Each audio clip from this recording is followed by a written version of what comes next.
Today I'm going to be installing tyre chains on our Kubota L3901 tractor. As you can probably tell, it's a bit snowy here.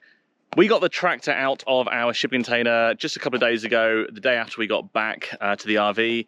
We're here in Vermont. It is mid-March right now, and while winter is definitely coming towards an end, there's still plenty more that the weather can throw at us. The driveway has been cleared for us, but we're still expecting a storm coming in next week with maybe a foot or more of snow. So we do want to make sure that we've got really good traction on the tractor, both for clearing the driveway, as well as for dealing with some of these massive piles of snow that we've got here. Our log pile for milling is somewhere under that giant pile of snow. And just in general, we want to make sure we've got good traction. Where the tractor is parked right now is basically on sheet ice. This is really slippery, so I'm really having to be careful here. The idea here is normally you would install the tyre chains by lifting a wheel up, putting the tyre chain on, and rotating the wheel as it's off the floor. I really don't want to do that given it's on ice, and we don't particularly have a good flat thawed surface anywhere that I can do that on. So I'm going to do this the same way I did last year, which means remembering what I did last year. We have some pretty aggressive chains that we're going to be putting on today. We've got these Diamond style, the European style Diamond studded, 3/8 inch studded steel chains. These things are an absolute beast. They weigh something like 60 pounds each. They're insanely heavy. Our driveway is a rough sub-base. We're not driving on any asphalt or concrete or anything finished because they would tear that up. We're also not taking this on any paved roads. So that's why we've gone for the much more aggressive style. Now we've got to get them installed. So I'm trying to do this from memory, so you'll have to bear with me here. So the plan is this. I'm going to get each of these chains out, lie them on the ground, make sure they're not twisted, and get them kind of the right way up, so studs facing up. I'm then going to lift them up onto the tyre, wrap them round, and get them installed. I've also made a little modification compared to last year that I'll show you when we get there.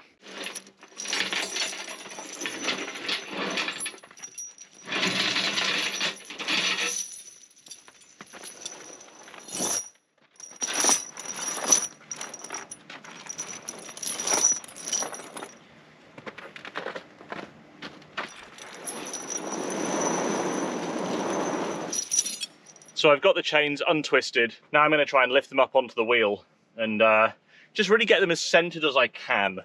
And then they can drape over, and the weight of the chain can really do the hard work of getting them round. At least that's the plan.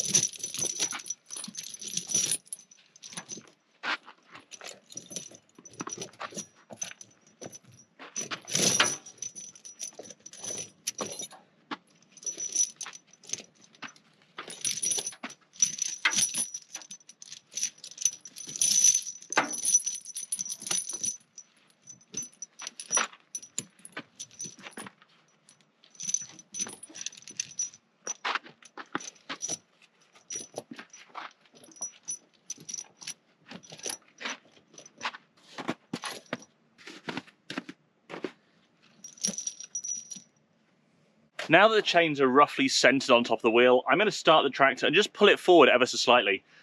I've already done all the fluid checks and things for today on the tractor, so we're good to start it up.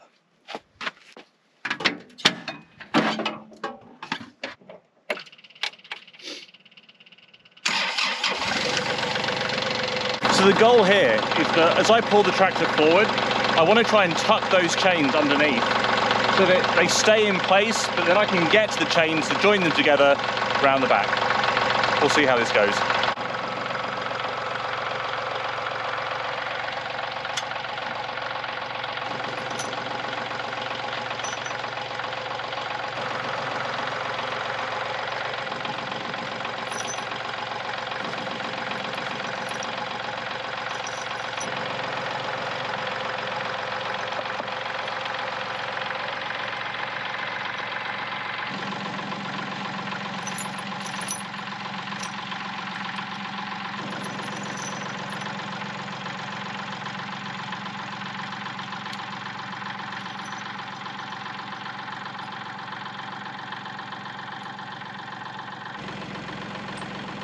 So I've managed to get the two outer links joined on. but now I need to attach the couplers that will actually join the bits of chain together. One of the challenges I ran into last year was with these C couplers.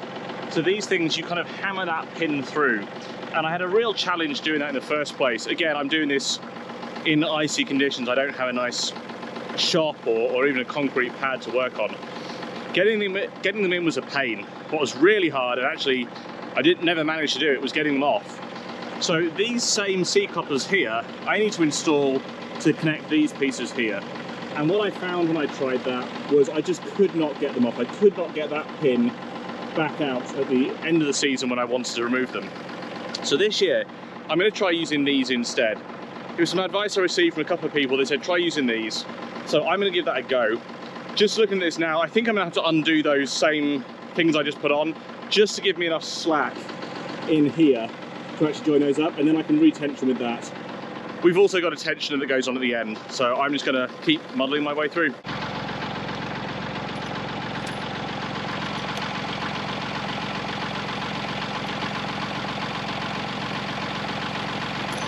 Okay, you can see here, here's actually one of the clips I had to cut off last year.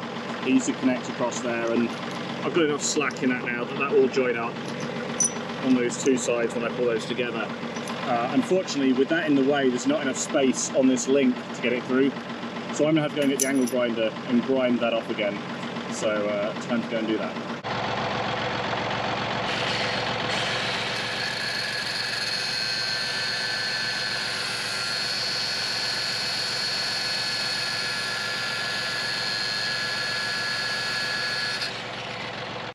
One more removed. I should remember to do that next time before I put it on the tyre. By the way, this little cordless DeWalt angle grinder is great. Really, really like this. Nice little power stack battery, nice and portable, surprisingly powerful.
Okay, I got one on. That was really fiddly just to get on there. The little couplers I've got are barely big enough to slip over the chain links. And the link that I was trying to connect to had a weld right in the middle of it on my side where I was trying to connect it. So that just made it just that little bit thicker and really difficult to get on. But I've got it on. Now the other side of the wheel, that's going to be even harder. And the coupler's still on there. So now I've got to angle grind that one off behind the wheel. I really should have checked this first.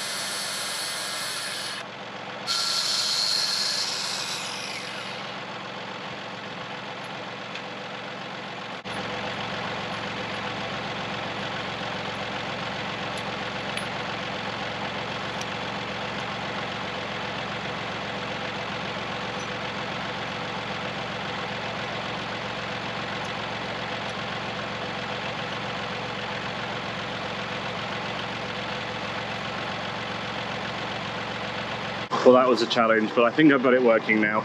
So you can see I've got these two couplers installed on here, screwed those up, and they're going to hold. I don't know how long they're going to last, but as long as they last the season, I don't really mind if they become disposable. They're certainly easier to get on and off than messing around with those those C couplers like these ones here, they are a real pain. You can see I had to loosen these tensioners, so I'm going to tighten those again now. Hopefully I can. I've got some more slack if I need it here, so we'll see how those go on. One at the back and one on this side. I've also got tensioners that will go across the wheels, so that'll be the next thing after that.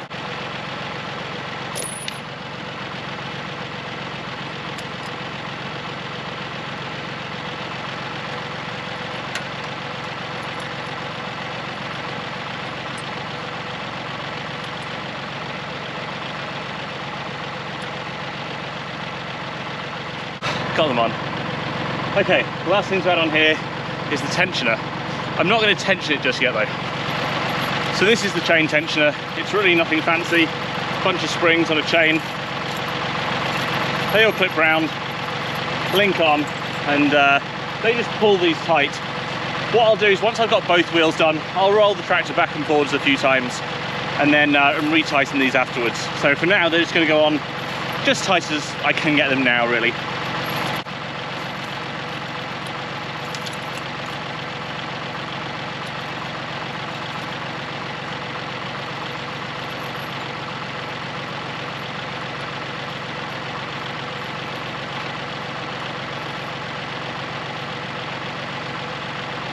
So that's it loosely installed, and to apply tension, all you do is release this,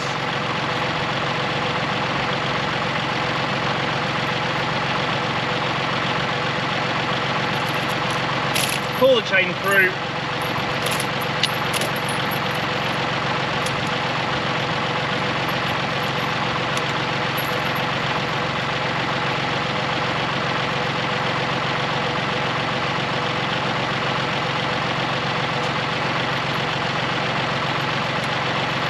and find it a new home like that. And that'll just pull these chains in. Like I say, I'll roll the tractor back and forward a couple of times once we've got both wheels done. Tighten this, tidy the chain up, and that'll be the chains on. You can see here just how aggressive these chains are. It's also worth mentioning that they do increase the wheel width, if you like, here. And as standard, our tractor, these tyres on this tractor didn't offer enough clearance in that gap there for the chains, so we actually had to add a wheel spacer, and you can probably just see it in there. And that wheel spacer we added last year, that's a 3-inch wheel spacer, and that gives us the clearance then for the chains. I'll tell you, the difference with these chains on is huge. That's one of them done. Time to move on to the other side.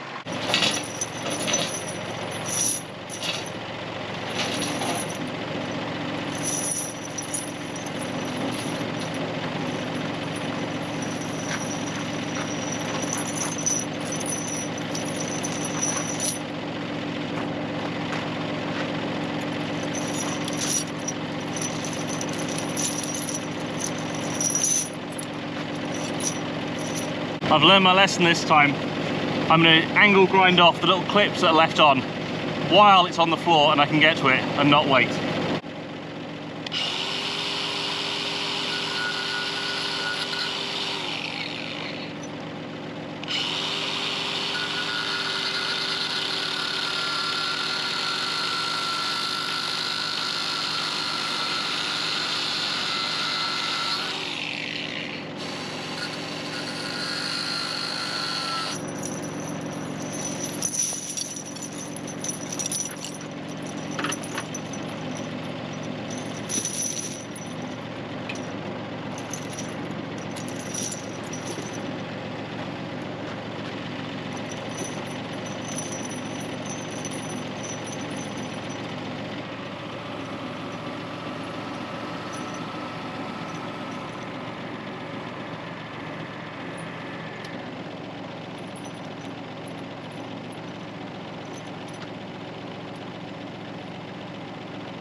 Well, that one went on much quicker. Now just the tension is put on.